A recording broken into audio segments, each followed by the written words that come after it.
नमस्कार दोस्तों, मैं सुप्रिया स्वागत करती हूँ आपका डिकोड एग्जाम के डेली करंट अफेयर की क्लास में। दोस्तों, आज हम अपनी करंट अफेयर की क्लास में डिस्कस करेंगे 18 मार्च 18 मार्च से रिलेटेड करंट अफेयर को। तो चलिए जल्दी से आप सभी लोग सेशन से जुड़ जाइए, सेशन को शेयर करें आप लोग। और जैसा कि मैं उम्मीद कर रही हूँ आप सभी लोग ही अच्छे से अपनी प्रिपरेशन को कर रहे होंगे। बहुत से लोगों ने फॉर्म जो है फिलअप भी कर दिया होगा और लग गए होंगे अपनी प्रिपरेशन में। और जैसा कि मैं आपसे रोज रोज कहती हूँ, अपने सिलेबस के अकॉर्डिंग जितने भी सारे सब्जेक्ट हैं उनके शॉर्ट नोट्स जो है बनाना शुरू करिए आप लोग। और इवन अब तो रिवीजन भी शुरू कर दीजिए। देखिए मार्च भी देखते देखते आधा मार्च निकल गया, ठीक है। तो अब अप्रैल और मई बचा हुआ है। मई में आपको पता ही 14 मई को जो लोग पीसीएस की तैयारी कर रहे हैं उनका एग्जाम भी होगा। तो लग जाइए एकदम जोर शोर से, एकदम एकदम थोड़ा भी टाइम अपना वेस्ट मत करिए। चलिए देर नहीं करूंगी, अपनी क्लास स्टार्ट करूंगी। लेकिन उसके पहले कहना चाहूंगी जल्दी से चैनल को सब्सक्राइब कर लीजिए और बेल आइकन को प्रेस कर लीजिए। इससे आपको चैनल से रिलेटेड हर क्लास की वीडियो का प्रॉपर नोटिफिकेशन मिलेगा और आपकी कोई क्लास मिस नहीं होगी। चलिए देर नहीं करते हैं और अपनी क्लास स्टार्ट करते हैं। और आज की क्लास में दोस्तों हमारा सबसे पहला क्वेश्चन स्पोर्ट्स से रिलेटेड है। और क्वेश्चन क्या है कि निम्न में से किस शहर में आईबीए महिला विश्व मुक्केबाजी चैंपियनशिप का आयोजन किया जा रहा है।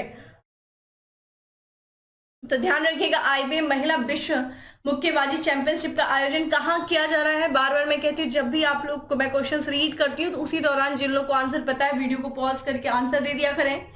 जिन्हें आंसर नहीं पता है वो चीजों को ध्यान से देखें। और इसका जो करेक्ट आंसर है वो है नई दिल्ली, ठीक है। बी इसका करेक्ट आंसर है। आइए इसके बारे में बात करते हैं। तो ध्यान रखिएगा, यहाँ पे नई दिल्ली में जो इंदिरा गांधी खेल परिसर है उसका जो हॉल है केडी जाधव इंडोर हॉल, यहाँ पे जो है महिला विश्व मुक्केबाजी चैंपियनशिप का आयोजन किया जा रहा है। तो कहाँ पे किया जा रहा है दोस्तों? दिल्ली में। कहाँ पे? केडी जाधव इंडोर हॉल में जो है इसका उद्घाटन किया गया। इसके उद्घाटन समारोह की बात करें तो इस दौरान जो है जो केंद्रीय युवा कार्यक्रम और खेल मंत्री हैं अनुराग सिंह ठाकुर, उन्होंने जो है इस उद्घाटन समारोह में भाग लिया। और इतना ही नहीं, यहाँ पे देखिए और कौन कौन इसमें मौजूद था मुख्य अतिथि के रूप में। तो देखा जाए जो इस समारोह के दौरान जो 6 बार विश्व चैंपियनशिप, और इस चैंपियनशिप की ध्यान रखिएगा ब्रांड एम्बेसडर कौन है? एमसी मैरीकॉम। और बॉलीवुड जो कलाकार हैं फरहान अख्तर, वो भी क्या है इसमें मुख्य अतिथि के रूप में मौजूद थे। तो ध्यान रखिएगा IB women's world boxing championship के ब्रांड एम्बेसडर कौन है दोस्तों? वो है एमसी मैरीकॉम, और ये भी एक मुख्य अतिथि के रूप में यहाँ पे मौजूद थी। यहाँ पे बात किया जाए तो ये तीसरी बार जो है इसमें भारत में ये आयोजन किया जा रहा है। इसके पहले देखा जाए 2008 फिर 2018 में जो है किया गया था। तीसरी बार इस प्रतियोगिता का आयोजन भारत में किया जा रहा है, ठीक है। और इसी के साथ साथ चूंकि तीसरी बार इसका आयोजन किया जा रहा है तो इसी के साथ भारत जो है सबसे अधिक बार इस प्रतियोगिता की मेजबानी करने वाला देश बन गया, ठीक है। ध्यान रखिएगा ये इस टूर्नामेंट का 13वां संस्करण था। कौन सा संस्करण? 13वां संस्करण था। इसमें जो कि 74 देशों के लगभग 350 से अधिक मुक्केबाजों ने क्या किया था? मुक्केबाज भाग ले रहे हैं, ठीक है। तो आपके लिए इंपॉर्टेंट क्या है दोस्तों? सबसे अधिक बार जो है women world cup boxing championship की मेजबानी करने वाला देश कौन है? भारत है। इससे देखा जाए सबसे पहले 2008 फिर 2018 अब 2023 में इस मुक्केबाजी चैंपियनशिप का क्या कर रहा है? बॉक्सिंग चैंपियनशिप का मेजबानी कर रहा है। नई दिल्ली में वो है केडी जाधव इंडोर हॉल में जो है इसका उद्घाटन किया गया। किसके द्वारा? तो ये खेल मंत्री अनुराग सिंह ठाकुर द्वारा। और इस ब्रांड एम्बेसडर कौन है दोस्तों? एमसी मैरीकॉम है, ठीक है। ये कुछ इंपॉर्टेंट तथ्य हैं जो कि आपके लिए इंपॉर्टेंट है। चलिए अगले प्रश्न की तरफ दोस्तों बढ़ते हैं। और हमारा अगला प्रश्न है कि हाल ही में संयुक्त राज्य अमेरिका और ब्रिटेन ने किस देश को परमाणु संचालित हमलावर पनडुब्बी प्रदान करने की योजना की घोषणा की है? तो देखिए जो है परमाणु संचालित हमलावर पनडुब्बी प्रदान किया जा रहा है संयुक्त राज्य अमेरिका और ब्रिटेन के द्वारा। किस देश को दोस्तों? तो ऑस्ट्रेलिया को, ठीक है। ऑस्ट्रेलिया को प्रदान किया जा रहा है। आइए इसके बारे में बात करते हैं। तो यहाँ पे जो संयुक्त राज्य अमेरिका और साथ ही साथ ब्रिटेन ने यह घोषणा की है कि वो जो ऑस्ट्रेलिया है वो क्या करेंगे? ऑस्ट्रेलिया को ये लोग परमाणु संचालित हमलावर पनडुब्बी प्रदान करेंगे, ठीक है। इसकी घोषणा किसके द्वारा की गई है? ये किया गया संयुक्त राज्य अमेरिका और ब्रिटेन के द्वारा, ठीक है। उद्देश्य क्या है? एक तरीके से जो ये सौदा किया गया है एक तरीके से अपने आप में, तो ये ध्यान रखिएगा ऑस्ट्रेलिया के इतिहास में जो इसकी रक्षा क्षमता ये सबसे बड़ा एकल निवेश होगा। किसके साथ? ये जो समझौता किया गया है अमेरिका और ब्रिटेन के साथ, ठीक है। तो अमेरिका और ब्रिटेन के साथ जो सौदा ऑस्ट्रेलिया के इतिहास में इसकी रक्षा क्षमता में ये सबसे बड़ा एकल निवेश है, बहुत बड़ा निवेश है। और इस तरीके से दो देशों के द्वारा जो ऑस्ट्रेलिया को उसकी एक तरीके से जो रक्षा क्षेत्र में जिस तरीके की मजबूती प्रदान की जा रही है, ये अपने आप में बहुत बड़ा निवेश है। वही बात किया जाए, देखिए यहाँ पे इसी के साथ देखा जाए तो ये जो ऑकस है, ऑकस ध्यान रखिएगा, ऑकस गठबंधन, ठीक है, ऑकस सुरक्षा गठबंधन, ठीक है, ऑकस सिक्योरिटी अलायंस के देशों कौन कौन है, देखिए ऑकस में अमेरिका है, ब्रिटेन है, ऑस्ट्रेलिया। कैसे पता करेंगे, देखिए ऑकस की स्पेलिंग देखिए, ए से ऑस्ट्रेलिया हो जाएगा, यूके से देखा जाए यूनाइटेड किंगडम हो जाएगा, और यूएस यानी कि यूनाइटेड स्टेट, इसको मिलाकर के ऑकस। तो आपसे पूछा जा सकता है कि ऑकस गठबंधन में कौन कौन से देश हैं, तो ऑस्ट्रेलिया हो जाएगा, यूनाइटेड किंगडम एंड ब्रिटेन हो जाएगा, और यहाँ पे हमें दिखता है यूनाइटेड स्टेट, ठीक है। तो इन्होंने क्या किया है, एक तरीके से जिस तरीके से हिंद और प्रशांत क्षेत्र में जो चीन की गतिविधियां बढ़ रही हैं, ठीक है, चीन का जो प्रभाव बढ़ रहा है, उसका मुकाबला करने के लिए इन तीनों देशों ने क्या किया है, एक तरीके से गठबंधन किया है। और इसी क्षेत्र में जो हिंद प्रशांत का क्षेत्र है, वहां पे क्या करना, परमाणु संचालित पनडुब्बियों का एक बेड़ा बनाना। तो उद्देश्य क्या है ऑकस का, तो यहाँ पे जो ये क्षेत्र है हिंद प्रशांत क्षेत्र में, जहां पे लगातार चीन का प्रभाव बढ़ रहा है, तो चीन के प्रभाव को काउंटर करने के लिए 3 देशों ने मिलकर के गठबंधन किया। ये 3 देश कौन से हैं, ऑस्ट्रेलिया, ब्रिटेन और यूएसए है। क्या करना, चीन को एक तरीके से यहाँ पे परमाणु पनडुब्बी का पूरा एक तरीके से बेड़ा लगाना, ठीक है, बेड़ा बनाना, किसको काउंटर करने के लिए, चीन को, ठीक है। ये निर्णय देखिए कहां पे लिया गया, पनडुब्बी प्रदान करना ऑस्ट्रेलिया को। तो ये अमेरिका का जो सैन डियागो है, वहां पे देखिए क्या है, यहाँ पे नौसैनिक अड्डा है, पॉइंट लेमो नौसैनिक अड्डा है अमेरिका का। तो इस गठबंधन के दौरान जो है, इस अड्डे पे या इस गठबंधन की बैठक के दौरान जो है ये लिया गया था, ठीक है। यहाँ पे बात किया जाए तो ऑकस समझौता के तहत देखिए क्या है, तो यहाँ पे अमेरिका जो है ये ऑस्ट्रेलिया को परमाणु से चलने वाली 3 पनडुब्बियां जो है वो दे रहा है। तो एक तरीके से हिंद और प्रशांत क्षेत्र में ये देश जो है अपना प्रभाव बढ़ाना चाह रहे हैं चीन को काउंटर करने के लिए, और इसीलिए जो रक्षा क्षेत्र है ऑस्ट्रेलिया का, उसमें लगातार निवेश किया जा रहा है, उसके रक्षा क्षेत्र को मजबूत किया जा रहा है, ठीक है। तो इसी को उद्देश्य में रखते हुए गठबंधन ऑकस है। ऑकस आपके लिए बहुत ज्यादा इंपॉर्टेंट है कि ऑकस हो गया, क्वाड नेशन हो गया। क्वाड नेशन में देखा जाए कौन कौन से देश हैं, अमेरिका है, जापान है, ऑस्ट्रेलिया है और इंडिया है। इसी तरीके से ऑकस आपने पढ़ा, तो एक गठबंधन बड़े इंपॉर्टेंट है। हर कहीं ना कहीं देखा जाए तो क्वाड पे भी लगातार आरोप लगाता है चीन की, वो भी इसी को जो है इसी को काउंटर करने के लिए एक सैन्य गठबंधन है, जो कि लगातार ये देश बना करते हैं। ये सैन्य गठबंधन ही है, तो प्रशांत हिंद महासागर क्षेत्र में अपने व्यापारिक हितों को ध्यान में रखते हुए इसका गठबंधन किया गया। ये देखा जाए ऑकस एक तरीके से क्या है, सैन्य गठबंधन है, क्योंकि इसमें लगातार ये बात कही गई है कि अपने सैन्य शक्ति को मजबूत करना, हिंद प्रशांत क्षेत्र में क्या करना, अपने प्रभाव को बढ़ाना। तो बेसिकली ये 2 कुछ ऐसे जो है क्षेत्र गठबंधन जो समझौते हैं, ये आपके लिए इंपॉर्टेंट हो जाते हैं।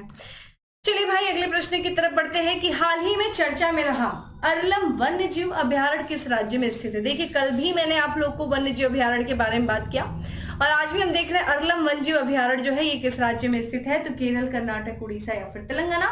दोस्तों इसका जो करेक्ट आंसर है वो है ए है केरल, ठीक है, केरल में स्थित है अरलम वन्य जीव अभ्यारण्य। तो यहाँ पे हम बात करते हैं अरलम वन्य जीव अभ्यारण्य जो है ये केरल में स्थित है, ठीक है। यहाँ पे बात किया जाए हाल ही में देखा जाए तो इसकी चर्चा क्यों है, तो ये अरलम वन्य जीव अभ्यारण्य, ठीक है, अरलम वन्य जीव अभ्यारण्य और अरलम वन्य जीव विभाग में जो कुटीर वन्य जीव अभ्यारण्य है, वहां पे क्या किया गया है दोस्तों, जो एक वार्षिक पक्षियों की जनगणना की जाती है, उसका आयोजन किया गया। और इसी ये जो आयोजन किया जाता है, जो बर्ड वॉचर्स होते हैं उनके द्वारा क्या करते हैं, वो काउंटिंग की जाती है जो वहाँ के पक्षी होते हैं, जो बर्ड्स होती हैं। और इसी काउंटिंग के दौरान जहाँ एक सही जो है लगभग 161 पक्षी प्रजातियों की जो पहचान की गई है, तो कुछ नए पक्षी प्रजातियों की पहचान की गई है अरलम, ठीक है, अरलम वन्य जीव अभ्यारण्य में, जिसका अर्थ ये चर्चा में है। और ये कहाँ है दोस्तों, केरल में, ठीक है। जनगणना में देखिए जो पाई जाने वाली प्रजाति है उसमें से एक कौन सी शामिल है दोस्तों, तो ये है लेजर फिश ईगल, ठीक है, लेजर फिश ईगल है, और जो कि यहाँ पे पहली बार इसको खोजा गया है।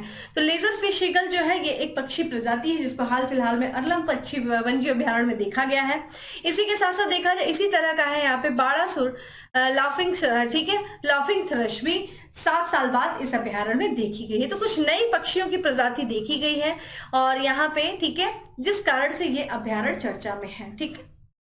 चलिए भाई अगले प्रश्न की तरफ बढ़ते हैं कि इसरो ने 12 साल पुराने उपग्रह मेघाट्रॉपिक्स को किस महासागर में गिराया, ठीक है। तो ये मेघाट्रॉपिक्स है, ठीक है, जो कि इसरो के द्वारा ये लगभग 12 साल पुराना उपग्रह रहा है Megha tropics.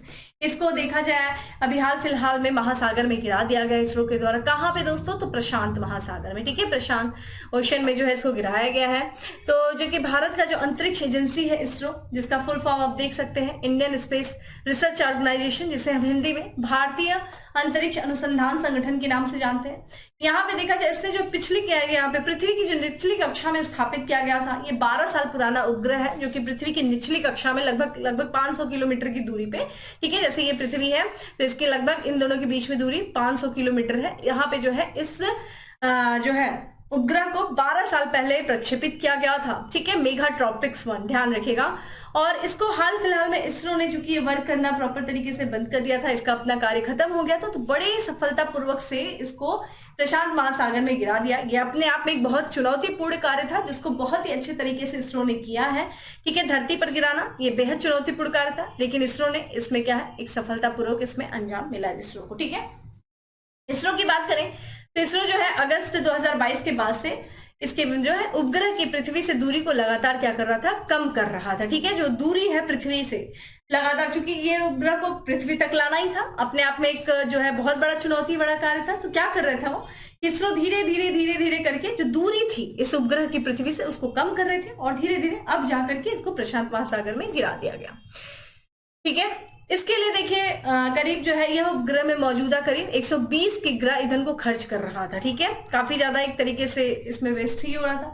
Mega tropic satellite की दोस्तों बात किया जाए तो इसको देखिए फ्रांस की सहायता से, जो फ्रांस की अंतरिक्ष एजेंसी है जिसका नाम है CNES, ठीक है, तो ये जो CNES जो कि फ्रांस की अंतरिक्ष एजेंसी, उसके साथ मिलकर के इसरो ने मेगा ट्रॉपिक सैटेलाइट को अक्टूबर 2021 में क्या किया था, प्रक्षेपित किया था, ठीक है, लॉन्च किया था।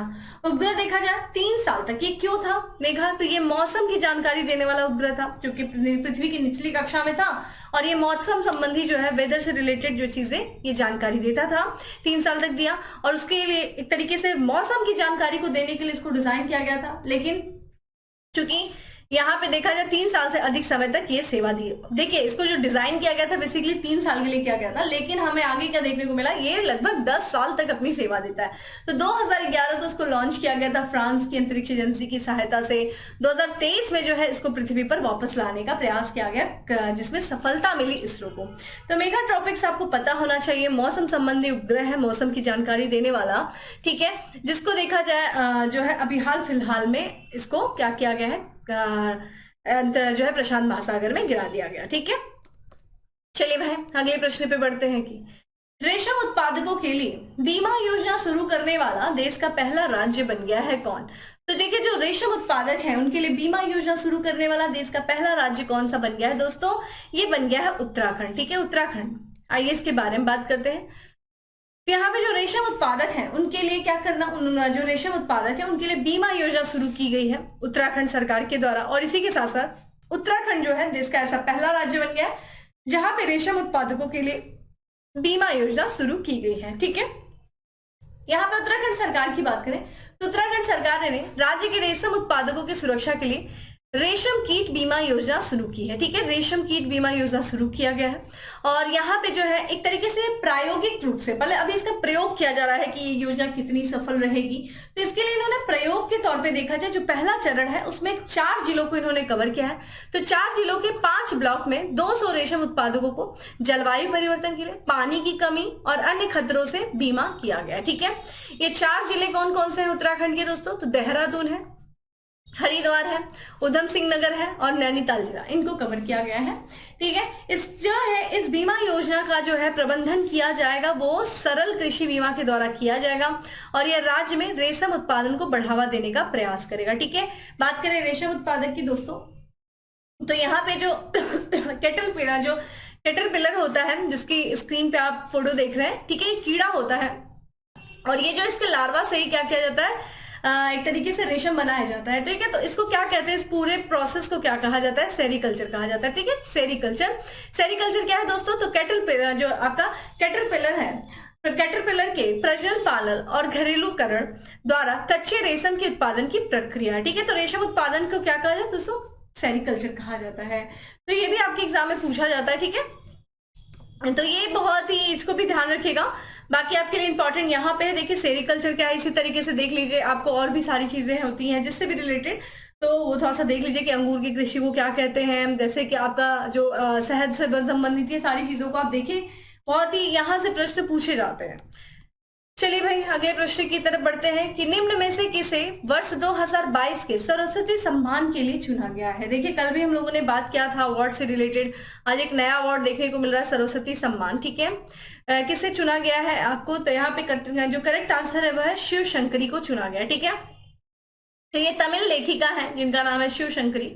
तो शिव शंकरी को उनकी पुस्तक सूर्यवंशम के लिए वर्ष 2022 की, ठीक है, सरस्वती सम्मान के लिए चुना गया, ठीक है, सूर्यवंशम।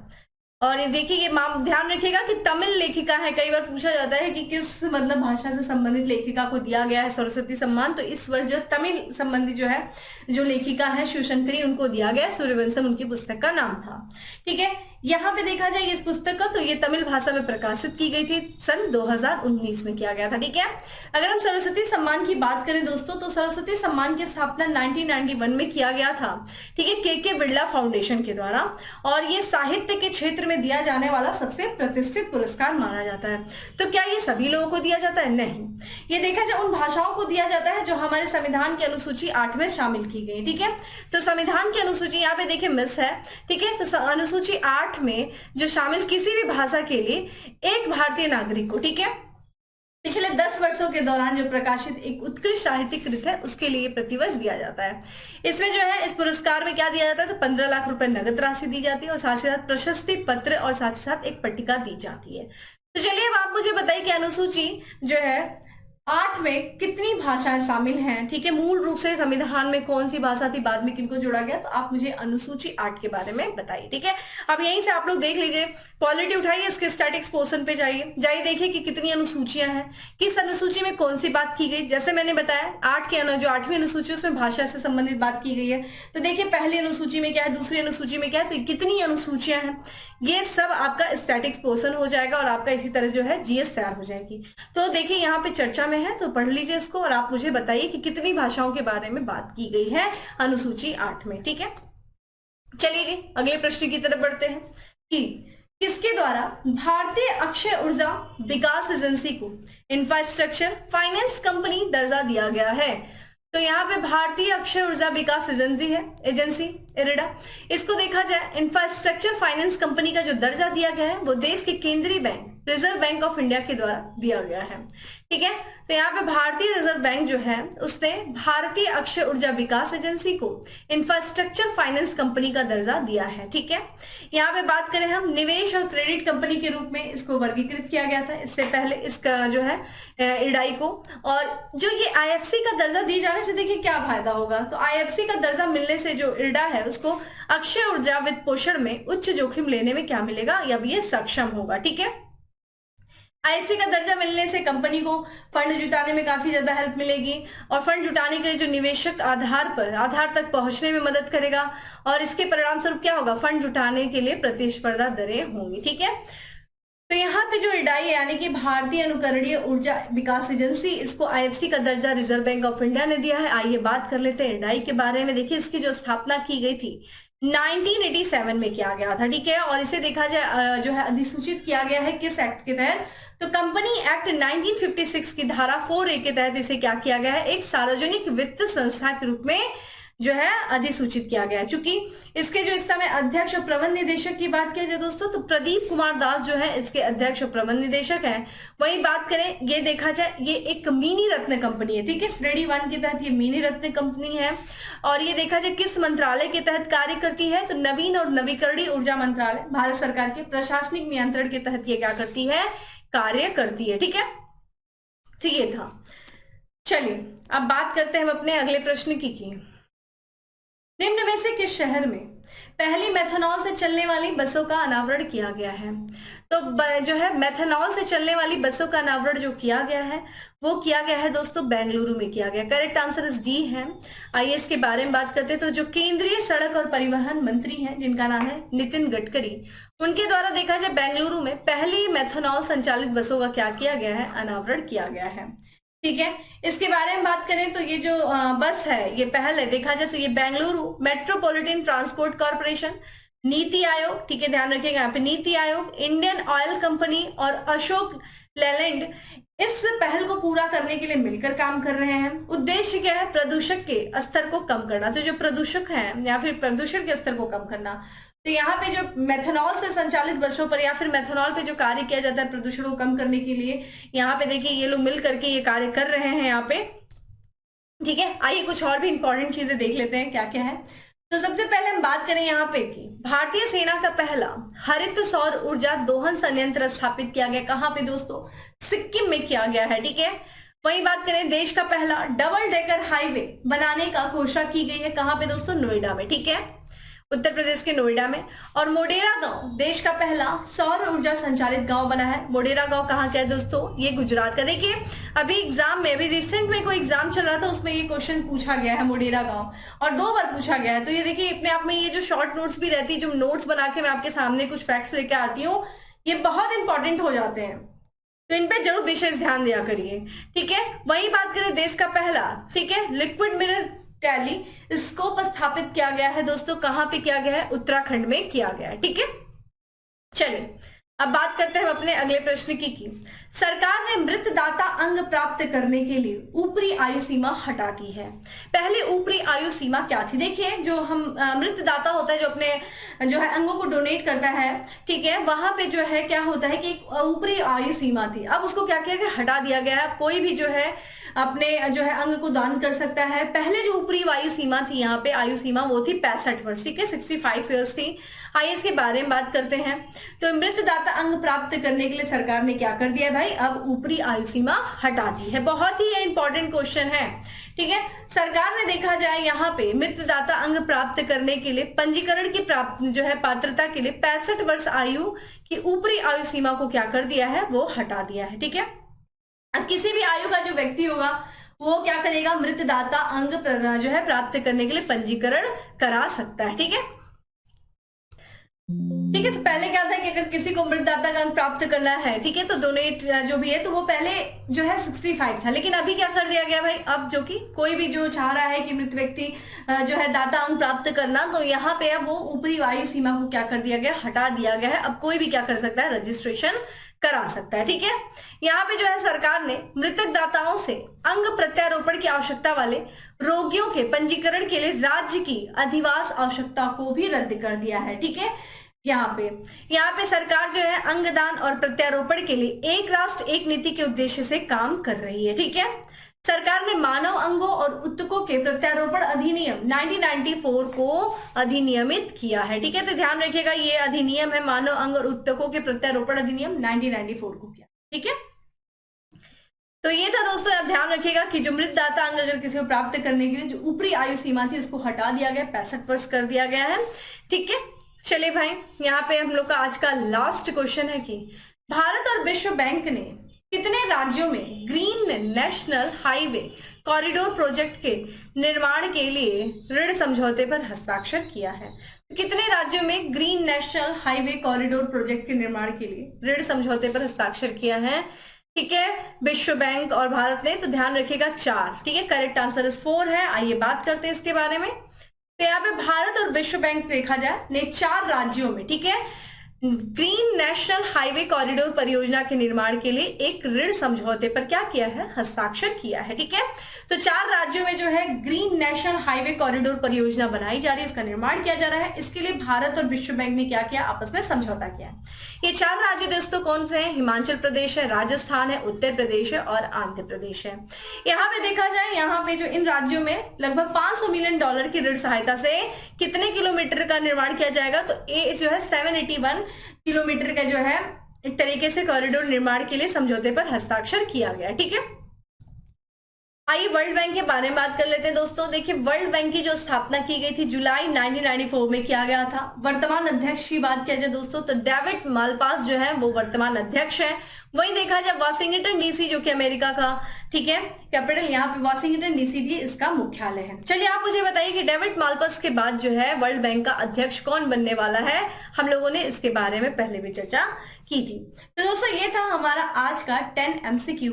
अब बात करेंगे किसके बारे में, फैक्ट्स ऑफ द डे के बारे में। ठीक है, फैक्ट्स ऑफ द डे, छोटा पैकेट बड़ा धमाका। और मैंने आपसे बार बार बोला है कि जो मैं वन लाइनर चीजें बताती हूँ, चाहे वो नोट्स के रूप में चाहे फैक्ट्स ऑफ द डे के रूप में, वो आपके एग्जाम के लिए बहुत ही इंपॉर्टेंट होता है। और रिसेंट के एग्जामों में देखिए उससे क्वेश्चन पूछे गए हैं।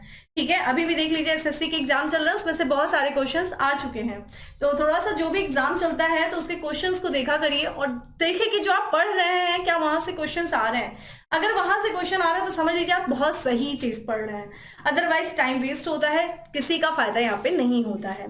चलिए अब हम सबसे पहले फैक्ट्स की तरफ बढ़ते हैं कि हाल ही में राष्ट्रीय टीकाकरण दिवस मनाया गया। कब मनाया गया? 16 मार्च को मनाया गया। ठीक है, वही अगला हमारा कि महिला विश्व मुक्केबाजी चैंपियनशिप का जो है ब्रांड एम्बेसडर बनाया गया है एमसी मैरी कॉन और फरहान अख्तर। ध्यान रखिएगा यहाँ पे जो है एमसी मैरी कॉन जो है वही महिला विश्व मुक्केबाजी चैंपियनशिप की ब्रांड एम्बेसडर है।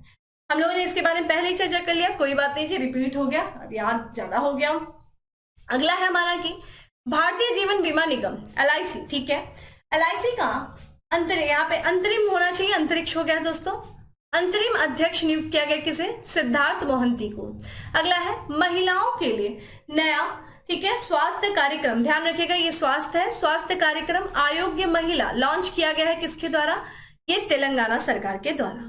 वही अगला है CBI द्वारा इंटरपोल की मदद से दूसरे देशों में भगोड़े अपराधियों का पता लगाने, उसे भारत लाने के लिए ऑपरेशन शुरू किया गया है। कौन सा? ऑपरेशन त्रिशूल। स्टार क्वेश्चन कर लीजिएगा, स्टार क्वेश्चन कर लीजिएगा। ऑपरेशन त्रिशूल जो है एक तरीके से ये CBI के द्वारा जो है शुरू किया गया है।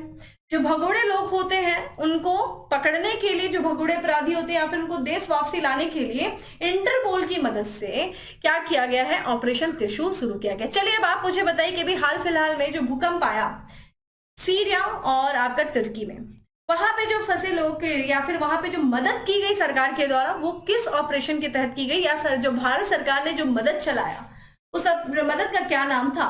आप मुझे कमेंट बॉक्स में आंसर करिए। तो दोस्तों ये था आज का हमारा करंट अफेयर्स। उम्मीद करती हूँ आपको अच्छा लगा होगा। अच्छा लगा हो तो लाइक करना नहीं भूलें, और अगर ज्यादा अच्छा लगा हो तो जो भी मैं आपसे क्वेश्चंस पूछी हूँ तो उसका आंसर करना ना भूलें। बाकी डेली करंट अफेयर की जो PDF है वो आपको टेलीग्राम ग्रुप पे मिल जाएगी, जिसका लिंक आपको डिस्क्रिप्शन बॉक्स में दिया हुआ है। जाइए डाउनलोड करिए, अपनी शॉर्ट नोट्स बनाइए, और ना सिर्फ शॉर्ट नोट्स बनाइए बल्कि अपना रिविजन भी शुरू कर दीजिए।